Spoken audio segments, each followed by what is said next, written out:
होती तो बाबा लोगों के साथ चला जाता, वहीं पर भजन कीर्तन करता। लेकिन माँ की सेवा करते करते एक समय ऐसा आ गया, माँ गई थी गाय का दूध निकालने के लिए, वहां पर एक सर्प आया, पैर पड़ गया, माँ को डस लिया, माँ समाप्त हो गई। नारद जी बड़े रोने लगे। देखो, माता पिता का जो लाड़ है, माता पिता का जो दुलार है,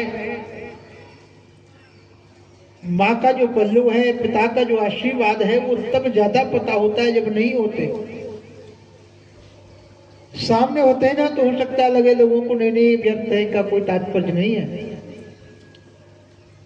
लेकिन माँ साक्षात समर्पण की मूर्ति है। एक कवि ने लिखा है, मुद्दत से मेरी माँ सोई नहीं, क्योंकि मैंने कहा था माँ मुझे डर लगता है। कवि कह रहा है बहुत समय हो गया मेरी माँ सोई नहीं। क्यों? क्योंकि बच्चे ने कहा था रात को माँ अंधेरे से मुझे डर लगता है। तो माँ कहती है बेटा बैठ जाएगी, पल्लू सर पर ढक देगी, कहीं काम कर तू सो जा, मैं जाग रही हूँ। कोई आएगा तो मैं उसे हटा दूंगी, भगा दूंगी, तू सो जा, माँ जाग रही। तो माँ एक ऐसा पात्र है जिसका जीवन केवल और केवल समर्पण में जाता है। आज का विनोद भाव भी कई बार आप लोग सब पुरुष लोग करते हैं कि माताओं का बहुत से व्रत होते हैं, कोई करवा चौथ का व्रत आता है, मोबाइल आदि पर खोलो, फेसबुक आदि पर तो वो सब कोई मजाक बना रहा है, कोई कुछ बना रहा है, वो अलग विषय है। लेकिन कोई भी व्रत आपने ऐसा देखा है कि आज माँ ने व्रत रखा है वो अपने लिए रखा हो? कोई पति के लिए, बोले ये व्रत किस लिए है महाराज? बोले ये व्रत इसलिए है कि बच्चों की आयु बढ़ेगी। वैभव लक्ष्मी का व्रत कर रही है मैया, कायदे कर रही है, व्यापार वृद्धि के लिए कर रही है। ये व्रत किसके लिए है? ये संतान के लिए है। कोई भी व्रत आपने श्रवण किया हो, कोई भी व्रत आपने देखा हो जो माँ ने खुद के लिए रखा हो, तो संभवतः आपको कोई प्राप्त नहीं होगा। सारे के सारे व्रत कभी पति के लिए, कभी पुत्र के लिए, कभी संतान के लिए, कभी किसी के लिए, यही माता आदि का व्रत रहता है। यानी माता का सारा जीवन जो है केवल और केवल समर्पण में ही जाता है, केवल और केवल समर्पण में रहता है। ये पात्र ही ऐसा है जो साक्षात त्याग की मूर्ति है, साक्षात त्याग की मूर्ति है। तो नारद जी बड़े रोने लगे, मेरी माँ कहाँ गई? संस्कार कराया, वो संस्कार करके निकल पड़े। देखो नारद जी गए, कभी नदी मिले तो बैठ जाए स्नान करके, ओम नमो भगवते वासुदेवाय जप करते रहे।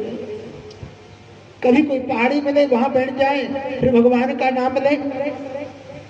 कभी पहाड़ी पर, कभी नदी पर, कभी जंगल में अनवरत भगवान का संकीर्तन, भगवान का नाम करते रहते हैं, भगवान का नाम गाते रहते हैं। भगवत स्मरण करते रहते हैं अनवरत। सोचा भगवान, संतों ने कहा था कि भगवान मिलेंगे, लेकिन कब मिलेंगे तो पता नहीं है। बड़े आतुर हो गए, कब मिलेंगे भगवान, कब मिलेंगे ईश्वर, कब मिलेंगे परमात्मा, कब भगवान का दर्शन होगा। इस प्रकार जो है भगवान का चिंतन करते रहते हैं नारद जी महाराज। एक दिन ध्यान में बैठे थे, तभी क्या देखा कि भगवान का सुंदर हृदय में प्रादुर्भाव हुआ। आंखें बंद है, श्रीमन नारायण का दर्शन हृदय में हुआ है और देख करके भाव विभोर हो गए। जय हो जय हो जय हो की जो ध्वनि देखी, भूल गए अपना भान। आंख खोल करके देखा तो सब अंतर्धान हो गए, अब कुछ नहीं है, क्योंकि हृदय में दर्शन कर रहे थे, बाहर तो कुछ नहीं। अब तो विचलित हो गए, कभी यहाँ जाएं, कभी वहां जाएं, कभी इधर देखें, कभी उधर देखें। कहाँ है जिनका मैंने दर्शन किया था, कहाँ है मैंने जिनका दर्शन किया था। विचलित हो गए। आकाशवाणी हुई, नारद इस देह से तुम्हें दर्शन नहीं होगा, तुम्हारा मरण होगा, उसके बाद पुनर्जन्म होगा, तब जो है भगवान का दर्शन होगा। नारद जी कहते हैं, हे प्रभु फिर तो जल्दी से मेरा मरण हो जाए, जल्दी से मर जाऊं। लोग कहते हैं ना भगवान मिलते नहीं, कब मिलेंगे भगवान? एक कोई शिष्य गया गुरुजी के पास, गुरुजी भगवान से मिलना है, क्या करना पड़ेगा? बोले बेटा भजन करो। माला दे दी। अब माला लेकर के गए, मंत्र पढ़ा, 10-20 मालाएं फेर दी। गुरुजी के पास आए, गुरुजी भगवान तो नहीं मिले, और भजन करो। फिर बैठ गए, 100-200 मालाएं घुमा दी महाराज, गुरुजी नहीं मिले भगवान, और करो भजन। फिर माला लेके बैठ गए, 1000-2000 मालाएं मंत्र में जप डाली महाराज, गुरुजी भगवान तो नहीं मिले। गुरुजी ने कहा इसको समझाना तो पड़ेगा। सुबह का समय था, प्रातः काल का, स्नान के लिए जा रहे थे। कहा बेटा चलो स्नान करके आवे तब बताएंगे। स्नान करने के लिए गए, नदी में प्रवेश किया है, दोनों गुरु और शिष्य ने डुबकी लगाई है। गुरुजी ऊपर आए, शिष्य ऊपर आना ही चाह रहा था जल में से, तो गुरुजी ने सिर पर हाथ रख दिया। अब कितनी देर जल में रहेगा? थोड़ा ऊपर आने को हो फिर दबा दे, फिर ऊपर आने को फिर दबा दे। अब देखा अब तो उसको प्राण निकल ही जाएंगे, समाप्ति ही हो जाएगा। ये समय जब देखा तब गुरुजी ने छोड़ा। अब अचानक जल से निकला तो कांपने लगा। ये क्या कर रहे थे गुरुजी? अरे मैं मर ही जाता, आप एक क्षण और ना छेड़ते तो बस मरने ही वाला था। क्या कर रहे थे आप? गुरुजी बाहर लेकर के आए, बोले बेटा तेरा जो प्रश्न था ना उसका उत्तर दे रहा था। तो कहते ना भगवान कब मिलेंगे, जैसे तूने अभी कहा एक क्षण और ना मैं निकाल छोड़ते मुझे तो मैं मर जाता। जिस दिन ऐसा लगेगा कि एक क्षण और भगवान न मिले, उसी दिन भगवान प्रकट हो जाएंगे, उसी दिन परमात्मा मिल जाएंगे, उसी दिन ईश्वर मिल जाएंगे। तो नारद जी तो कहने लगे कि अब कब मेरा मरण हो। तभी क्या देखा, जंगल में आकर नारद जी ने देह को समाप्त कर दिया। अब जब जन्म हुआ ना, तो नारद जी का जन्म हुआ ब्रह्मा के मानस पुत्र के रूप में। बोले नारद जी महाराज की। तो नारद जी ने कहा बाबा आप करो भगवान का स्मरण और भगवत गुणानुवाद का गान करो। प्रसन्न हो गए वेद व्यास जी महाराज, और बड़ा सुंदर जो है श्रीमद् भागवत का वर्णन लेखन प्रारंभ कर दिया। यदा मृधे कौरवसृञ्जयान वीरे स्वथो वीर गतिम गतेषु।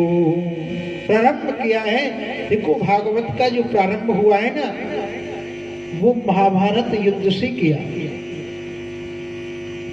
अब बड़ी आश्चर्य की बात है, नारद जी कह रहे हैं कि तुम्हें शांति प्राप्त हो जाएगी, और मन विचलित हो रहा है वेद व्यास जी का। शांति की इच्छा है, कामना है, शांति मिल जाए, और प्रारंभ कहां से कर रहे हैं? युद्ध से। ये तो बड़ी विचित्र बात है, कामना शांति की और युद्ध से प्रारंभ। मानो कहना चाह रहे भैया, ये जो संसार है ना, इसमें अनेक अनेक प्रकार के युद्ध द्वंद्व चलते रहते हैं। अब जीव शांति तो चाहता है, अब सोचे कि ये कार्य हो जाए तब शांति मिल जाएगी, फिर लगे कि ये और आ गया, ये पूरा हो जाए फिर शांति मिल जाएगी, ये पूरा हो जाए फिर भजन कर लेंगे। तो वो पूरे होने वाले नहीं है। भाव से कहिए राधे राधे। ये पूरे होने वाले नहीं है। एक पंडित जी गए सुबह सुबह स्नान करने समुद्र के किनारे, समुद्र में स्नान करने गए, सुबह के गए महाराज। लोगों ने पूछा पंडित जी क्यों पधारे? बोले भैया समुद्र में स्नान करना है। बड़ी अच्छी बात। और सुबह से दोपहर हो गई, पंडित जी ने स्नान नहीं किया। तो लोगों ने पूछा, बोले महाराज आपने स्नान नहीं किया, क्या बात है? बोले बात क्या है, मैं सोच रहा था कि ये समुद्र की लहरें शांत हो जाएं, तब स्नान करें। तो कहा लोगों ने, महाराज ये लहरें शांत होने वाली नहीं है, आपको स्नान करना है ना तो इन्हीं लहरों में कर लो तो स्नान हो जाएगा। इनको शांत होने के आप प्रतीक्षा करने लगे तो तुम भले ही शांत हो जाना, ये शांत होने वाली नहीं है। इसलिए भैया हम विचार करें कि ये कार्य कर लें फिर भजन करेंगे, बड़ा कार्य हो जाए फिर भजन करेंगे, तो ये कार्य कभी पूरे होने वाले नहीं है। गोस्वामी तुलसीदास जी कहते हैं, गृह कारज नाना जंजाला। एक कार्य पूरा होगा कि दूसरा आ जाएगा, सामने आ जाएगा। इसलिए इन्हीं में अगर भगवत प्राप्ति करनी है, भगवत प्रेम अगर हमें धारण करना है तो इन्हीं जंजालों में कर दिया तो कर देंगे, अन्यथा ये कभी समाप्त होने वाला नहीं है। जंजालों में लगे रहे तो वही आना जाना, जन्म लेना, मर जाना, इसी प्रवृत्ति में लगे रहेंगे। और फिर लख 84, फिर भगवान कभी कृपा करें, कबहू की कर नानर देही, कबहू की कर,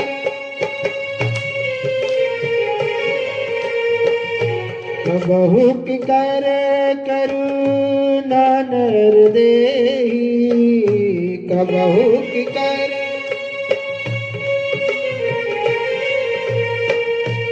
देत ईस बिना हेत स्नेही, देत ईस बिना हेत स्नेही। फिर भगवान कभी कृपा करे, फिर मानव दे, फिर ऐसे जीवन निकल जाए तो भैया कभी अंश जो है वो अंशी तक नहीं पहुंच पाता। तो प्रारंभ किया महाभारत के युद्ध से, श्रीमद् भागवत का वेद व्यास जी ने करुणा से प्रारंभ किया। अनेक अनेक कौरव आदि सब समाप्त हो गए, केवल और केवल दुर्योधन बचा। तो उसका एक मित्र है अश्वत्थामा, द्रोणाचार्य जी का पुत्र, पास में आता है, पूछने लगा दुर्योधन क्या हाल है? तो बड़ा दुखी हो गया। तो अश्वत्थामा कहता है, दुर्योधन एक बात बताऊं, देख तूने मुझे बागडोर नहीं दी, अगर तूने मुझे सेनापति बना दिया होता ना तब तेरा हाल ये नहीं होता। क्या चाहते हो? तो दुष्ट का क्या स्वभाव होता है? दुर्योधन कह रहा है, देखो अश्वत्थामा, हम 100 थे और पांडव 5 थे, 100 में से एक भी नहीं बचा। मैं भी मरणासन स्थिति में पड़ा हुआ हूं और पांडवों में से एक भी नहीं मरा। एक भी मर गया होता तो मुझे सुकून शांति मिल जाती। ये दुष्ट का स्वभाव है, अपने 100 समाप्त हो जाए लेकिन पड़ोसी का, शत्रु का एक तो समाप्त होना ही चाहिए। ये दुष्ट का स्वभाव होता है। अश्वत्थामा ने कहा चलो मैं करता हूं, तो रक्त लिया और रक्त लेकर के तिलक कर दिया कि तू मेरा सेनापति है, जा 5 पांडवों का वध कर दे, मार दे। अश्वत्थामा गया, अपने राजा की इच्छा को पूर्ण जरूर करूंगा, अपने राजा की इच्छा को पूर्ण करूंगा, चल पड़ा है। ध्यान देना भैया, जिसका रक्षक ईश्वर होता है। राधे राधे।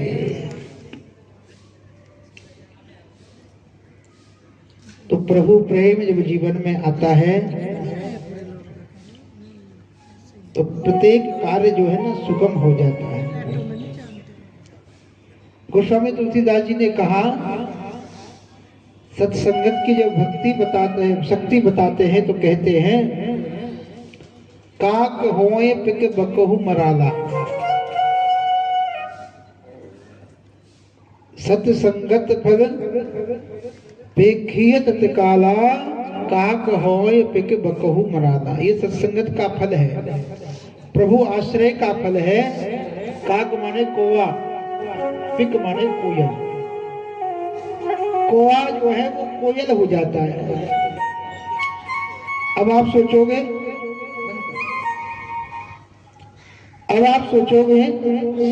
कि कौवा कोयल कैसे हो जाता है? बकहु मराला, बक माने बगुला, मराल माने हंस, हंस हो जाता है। तो प्रवृत्ति में परिवर्तन आ जाता है? कोई वृंदावन जाए और प्रभु रस में पग करके आ जाए, प्रभु प्रेम में प्रीति में रंग जाए ना, तो उसका चाल ढाल बोलचाल सब बदल जाती है। यहाँ हलो हाय कर रहा था, और जब से वृंदावन गया है राधे राधे राधे राधे करने लगा। यहाँ रहता था तो ये खाऊंगा वो खाऊंगा, ये लूंगा वो लूंगा, और बांके बिहारी गया तो बोले बांके बिहारी को भोग लगाऊंगा।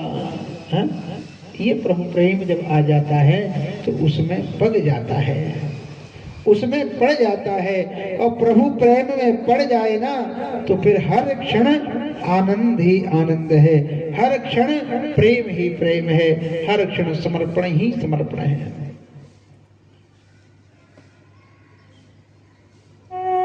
तो कथा क्रम में हम सुन रहे थे, अर्जुन जो है ना अपने रथ की बागडोर भगवान द्वारिकाधीश को देते हैं। जब ये निश्चित हो गया ना कि महाभारत का युद्ध होना है, तो सब लोग, इधर कौरव इधर पांडव, अपनी अपनी तरफ राजाओं को मिलाने लगे। हमारी सेना विशाल हो जाए, एक बड़े योद्धा आ जाए तो हम जीत जाएंगे। तो द्वारकाधीश ने कहा कि कौरव भी मेरे प्रिय हैं और पांडव भी, अब मैं किसके साथ जाऊंगा?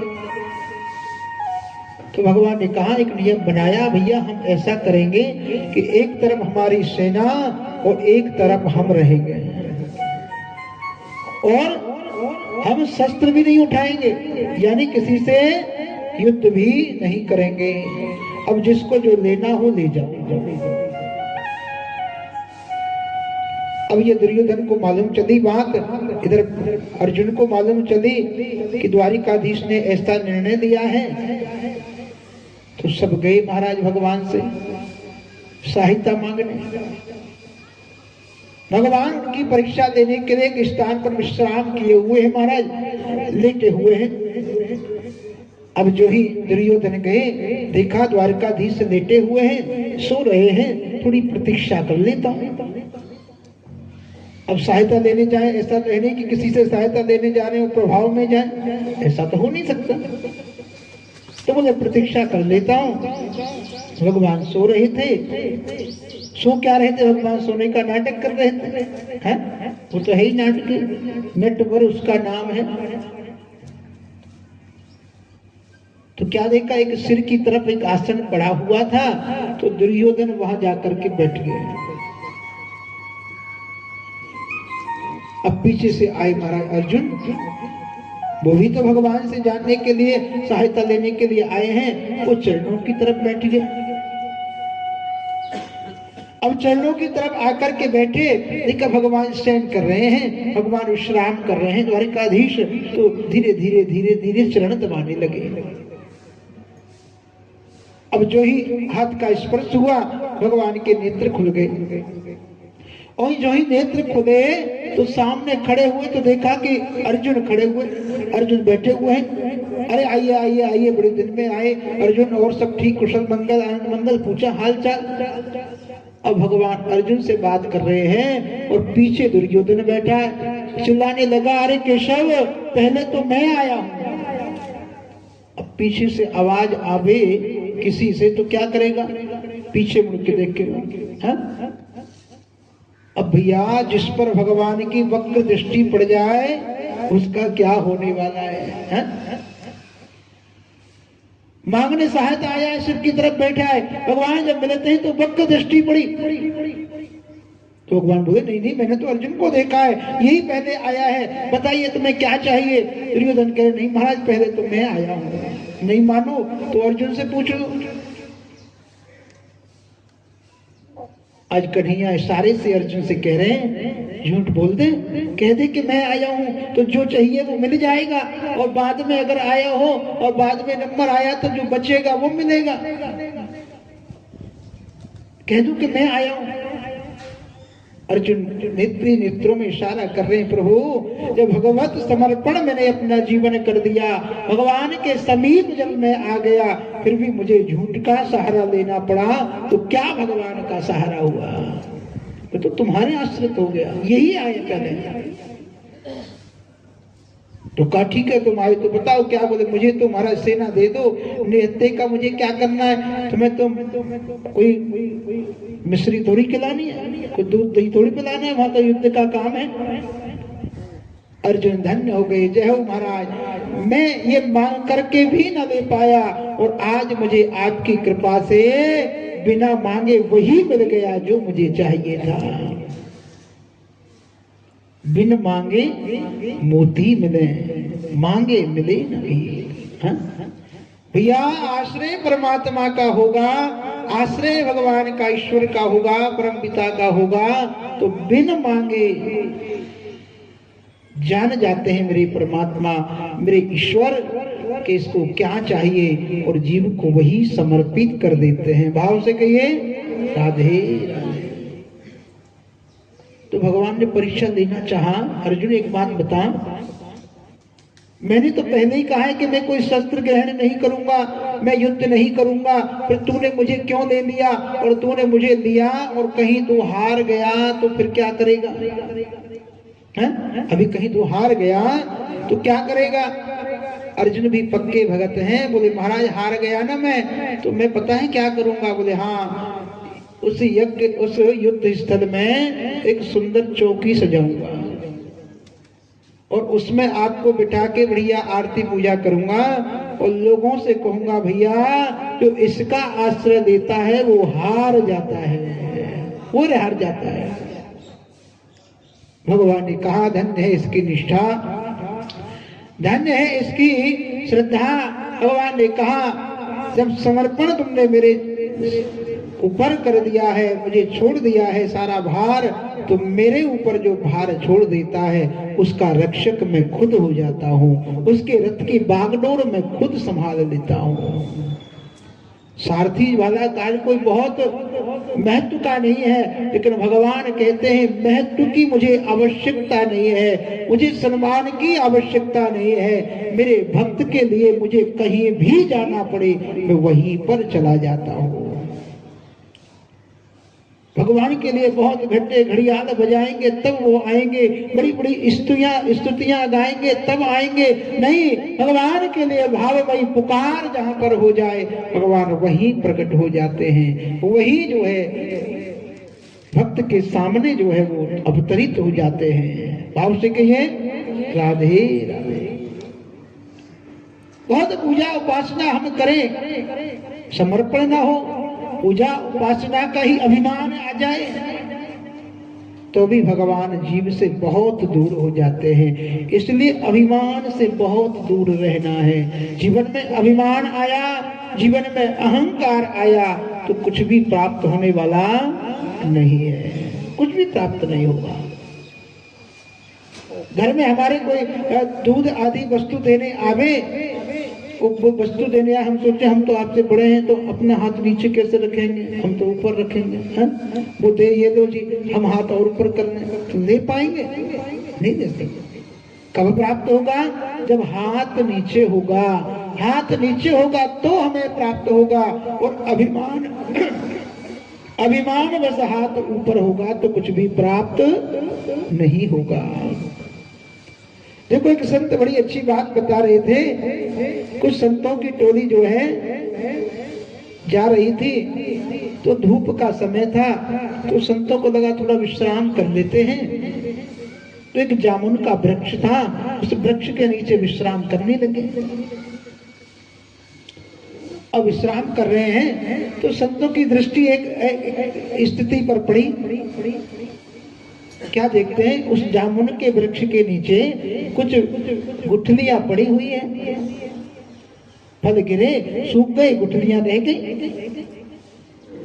तो वो गुठलियां उस जामुन के वृक्ष से कुछ कह रही हैं। संतों ने दर्शन किया, क्या कह रही हैं? गुठलियों ने उस संत जी से कहा, उस वृक्ष से कहा, अरे भैया देखो आप तो कितने हरे भरे हो, आपके पास फल भी है, आपके फूल भी हैं, छाया भी दे रहे हैं, सुगंध भी दे रहे हैं। आप भी तो हम जैसे ही थे, कुछ समय पहले आप भी तो गुठली ही थे, हम भी अब गुठली हैं। आपके पास इतने तने हैं, पत्ते हैं, छाया है, फल है, पुष्प है, हमारे पास कुछ नहीं है। एक काम करो, कुछ डालियां हमें दे दो, कुछ फूल फल हमें दे दो, ताकि हम भी छायादार हो जाएं, हम भी फल देने वाले हो जाएं, हम भी फलदार हो जाएं। तो उस जामुन के वृक्ष ने बड़ी सुंदर बात कही। सही कहा आपने बड़ी अच्छी बात कही कि मैं आप जैसा ही था। हाँ, कुछ समय पहले मैं भी गुठली ही था, लेकिन आज मैं आपको कुछ डालियां, कुछ पत्ते दे भी दूं ना, तो भी तुम हरे भरे नहीं हो पाओगे, फिर भी तुम छायादार नहीं हो पाओगे। अगर तुम्हें छायादार बनना है, तुम्हें फल देने वाला बनना है ना, तो एक काम करो, क्या बोले, अपने आप को मिट्टी में मिला दो। और तुमने अपने आप को मिट्टी में मिलाया, कृपा की बारिश होगी, और उस बारिश से समय आने पर तुम भी फलदार वृक्ष बन जाओगे, तुम भी सुगंध देने वाले हो जाओगे, तुम भी छाया देने वाले हो जाओगे। मिट्टी में मिलाने का तात्पर्य ही अहंकारहीनता है। इसलिए भगवान को अहंकारी कतई प्रिय नहीं है। भगवान ने अर्जुन के रथ को चलाना स्वीकार किया, चाहे कितना भी निम्न कार्य करना पड़े, लेकिन भक्त का रक्षण मैं जरूर करता हूँ, भक्त को कभी अपने आप से दूर नहीं होने देता। युद्ध आज हुआ, आपको पता है कथा के बारे में, केवल दुर्योधन बचा हुआ है, मरणासन स्थिति में है। अश्वत्थामा आता है, पांचों पांडवों को मार दूंगा, लेकिन भगवान ने रक्षा करी है। पांचों पांडवों को ले गए, भूल से द्रौपदी ने अपने पुत्रों को सुला दिया, उनका वध कर दिया। लेकर के आया, देख पांचों पांडव मार दिए, भीम का सिर उठाया, मुक्के का प्रहार किया, समझ गया ये भीम नहीं है, ये तो हमारे पौत्र हैं, ये तो पांडवों के पुत्र हैं। अच्छा नहीं किया तुमने, बड़ा मन में गिलानी हुई, प्राणांत हो गया दुर्योधन का। लेकिन प्रातः काल होते ही जो ही पता चला द्रौपदी को, मैंने पूर्व में कहा, माता जो पात्र है ना, ये साक्षात समर्पण की मूर्ति है।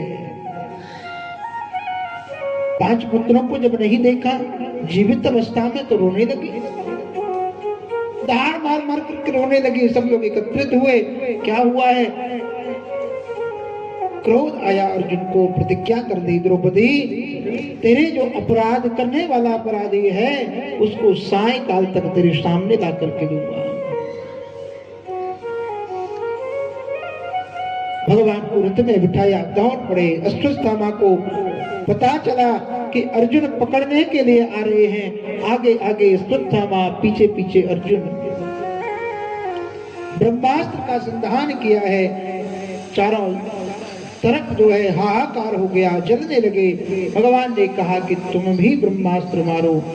दोनों ब्रह्मास्त्रों को पकड़ करके शांत करके रथ के पीछे बांध दिया अश्वत्थामा को और लेकर के आए।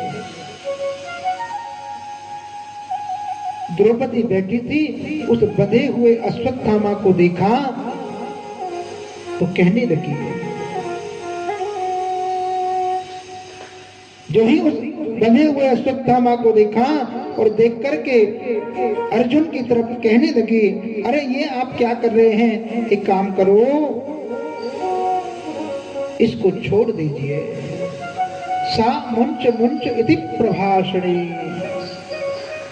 अर्जुन ने कहा छोड़ दीजिए, ये तो तुम्हारा अपराधी है, इसने हमारे 5 पुत्रों को मार दिया, इसे छोड़ दीजिए। आज करुणामयी द्रौपदी कहती है, सही कहा आपने, हमारे पुत्रों को तो इसने मारा है, लेकिन अगर इसका वध हो गया, इसको मार दिया गया, तो इनकी माँ जो है उनका जीवन कैसे निकलेगा।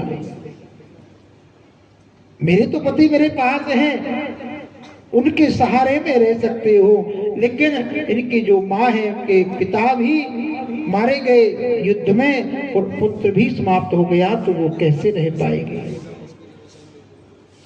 भीम अर्जुन आदि सब आए, नहीं इनको मार देना चाहिए। भगवान ने समझाया। अर्जुन हाथ जोड़ करके पूछते, महाराज क्या करें।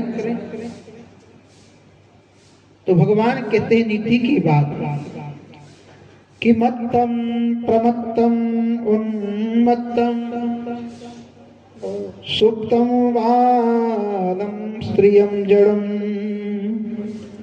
प्रपन्नम विरथम भीतम न रिपुं हन्ति धर्मविद। मत यानी पागल व्यक्ति जो है उसको नहीं मारना चाहिए। प्रमत्त प्रमादी जो हो रहा है उसे भी नहीं मारना चाहिए। सुप्तम सोता हुआ जो है व्यक्ति है उसे भी नहीं मारना चाहिए। बालक और स्त्रियम, कई बार समाज में बड़ा दुर्विचार फैल जाता है। कहीं आज देखो तो एक चौपाई के बारे में कहा जाता है, ढोल गमार शूद्र पशु नारी सकल ताड़ना के अधिकारी। तो व्यक्ति कहता है, बोले महाराज ये क्या किया तुलसीदास जी ने, नारी को मारना चाहिए ऐसा कहा, ये कहां तक अच्छी बात है। लोग तर्क करते हैं, अब जिसका जैसा स्वभाव वो उस तरह की वार्ता करता है। लेकिन भागवतकार कहते हैं बालम स्त्रियम जड़म, बालक को, स्त्री आदि को और जड़ यानी मूर्ख को मारने वाला आतताई माना जाता है, और इनको जो मारता है उसको मारने का अपराध नहीं लगता है। अर्जुन से कहा, अर्जुन ने कहा प्रभु बताइए क्या करें। बोले इसने सोते हुए बालकों को मारा है, समाप्त कर दीजिए। क्या हुआ महाराज, मणि जो थी ब्रह्म तेज की उसको निकाला और धक्का दे करके भगा दिया, अपमान कर दिया। भला व्यक्ति होता तो सोचता कि मुझे मारा नहीं छोड़ दिया, कहने लगा अच्छा अपमान कर दिया, बदला लेकर के मानूंगा। एक ऐसे अस्त्र का प्रहार किया, वंश समाप्त कर दूंगा। पांडवों के वंश में केवल और केवल एक ही बालक है जो गर्भ में है, उत्तरा के, उसी को समाप्त करना चाहता है।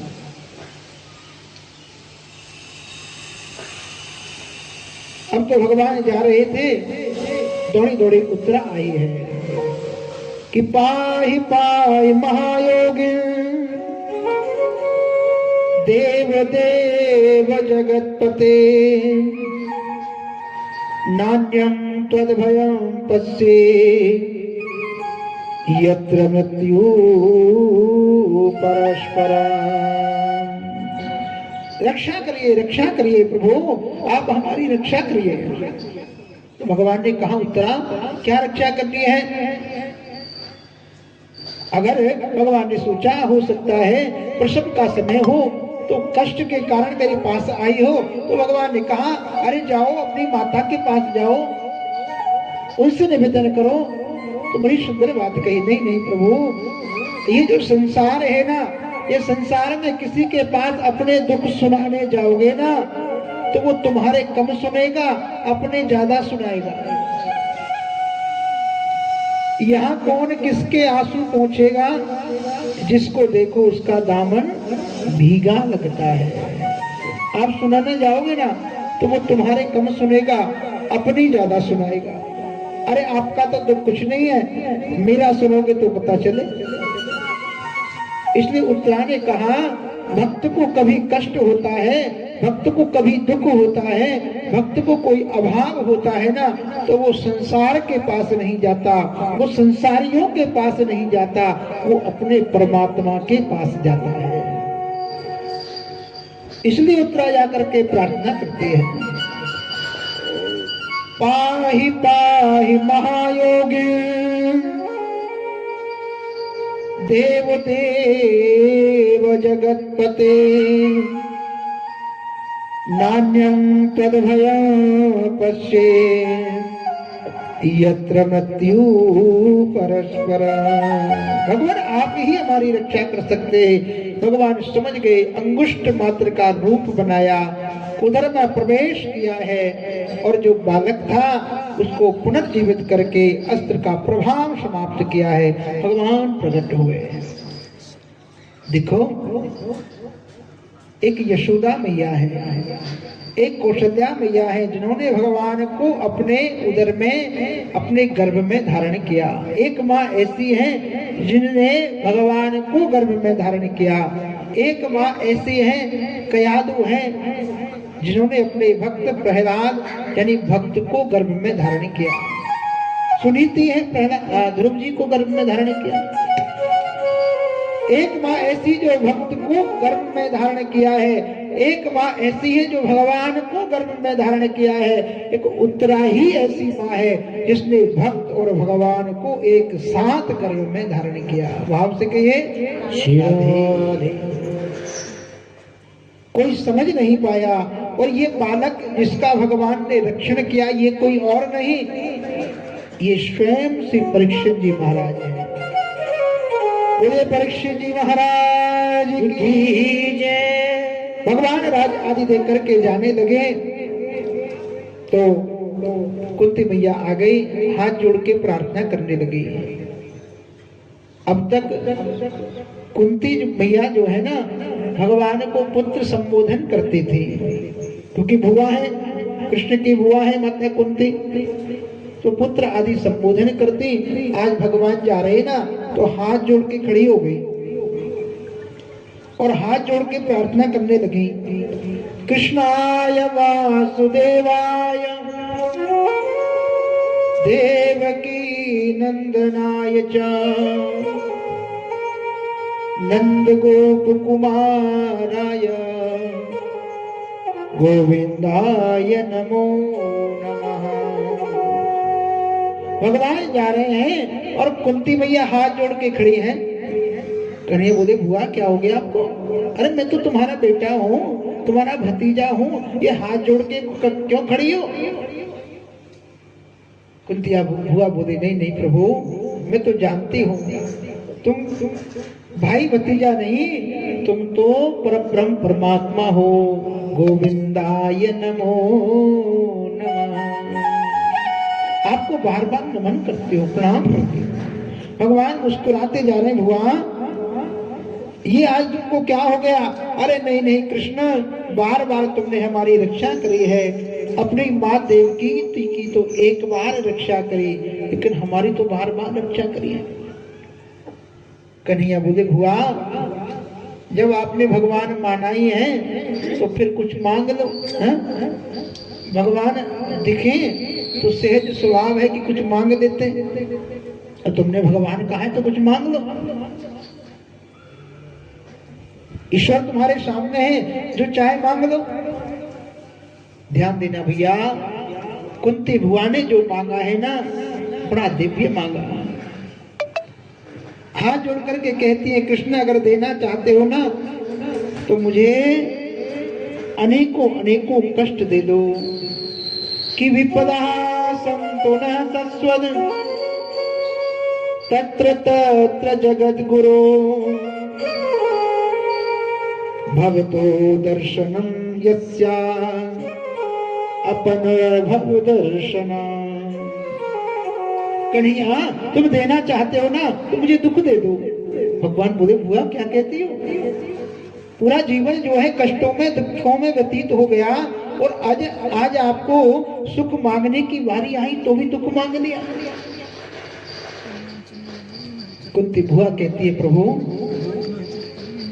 जब दुख था ना हमारे पास, राज्य नहीं था, बन बन जब डोल रहे थे तो द्वारिकाधीश हमारे पास था, और जब राज्य हमें प्राप्त हो गया तो द्वारिकाधीश छोड़ करके जा रहा है। ऐसा सुख हमें नहीं चाहिए जो द्वारिकाधीश छोड़ करके चले जाए, द्वारिकाधीश हमारे पास रहे, ऐसा दुख ही हमें दे दो। देखो, एक ब्रज गोपी थी, दो सखियां हैं, बड़ी प्रिय सखियां हैं। जब तक एक दूसरे को देखने में चैन नहीं मिलता, प्रसन्नता नहीं मिलती, दोनों निकट जाती हैं पानी भरने के लिए। एक दिन क्या हुआ, एक सखी नहीं आई। अब नहीं आई तो दूसरी ने बड़ा इंतजार किया, बड़ी प्रतीक्षा करी, बड़ी देर हो गई, नहीं आई तो बेचारी दुखी मन से लौट गई। अब दुखी मन से जब लौट गई, दूसरे दिन फिर आई तो मुलाकात हुई, तो पूछने लगी, सखी एक बात बता, तू कल क्यों नहीं आई? अरे बोले, कल जो है ना मेरे सिर में बड़ा दर्द हो रहा था, कल मेरे सिर में बड़ा दर्द हो रहा था, इसलिए मैं नहीं आ पाई। तो दूसरी सखी बोली, हे भगवान, मेरी सखी के दर्द हो रहा था, अब ऐसी कृपा करें प्रभु परमात्मा कि कभी इसको दर्द ना होवे, कभी कोई कष्ट ना होवे। अब वो कह रही थी कि कोई दर्द ना होवे, उसने उसके मुंह पर हाथ रखा, वो नहीं नहीं नहीं ऐसे मत बोल, यूं कह तुझे तो रोज दर्द होवे। क्यों?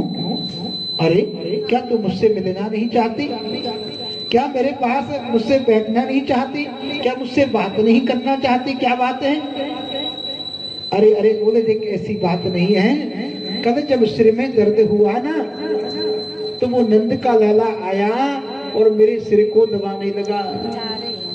अरे जिस दर्द में वो नंद का लाला पास आ जावे, वो दर्द तो हमेशा मेरे साथ रहे, इसलिए ऐसी प्रार्थना कर ले। कहा विपत्ति आप प्रदान करो। भगवान ने कहा, भैया बुआ अब आपको विपत्ति नहीं दे सकता, माया यानी स्नेह जो है संसार से वो दूर हो जाए, ऐसा आशीर्वाद दे करके भगवान जाने के लिए तैयार हुए। तभी क्या देखा, दादा भीष्म की याद आ गई। भीष्म भी सरसैया पर पड़े हुए थे बहुत समय से, उनकी याद आ गई। कोई तो कुछ मांग रहा है, कोई कह रहा है, लेकिन एक भक्त ऐसा है वो केवल प्रतीक्षा कर रहा है, केवल और केवल प्रतीक्षा में जी रहा है कि समय आएगा उत्तरायण का, मैं देह को छोड़ूंगा, भगवान मेरे सम्मुख होंगे।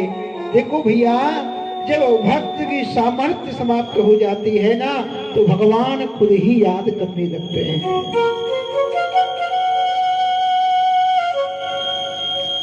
एक कोई भक्त था, बड़े दिल से भजन करे भगवान का, बड़ा भजन करे, बड़ा भजन करे, वृद्धावस्था आ गई, माला लेना हाथ में से छूट जाए, फिर माला उठावे, फिर नींद आ जाए, रोने लगे। पूरा जीवन जो है भजन किया है और अंत समय में स्मरण नहीं हो रहा, आंख नेत्र सजद हो गए। जो नेत्र सजद हुए ना, भगवान प्रकट हो गए।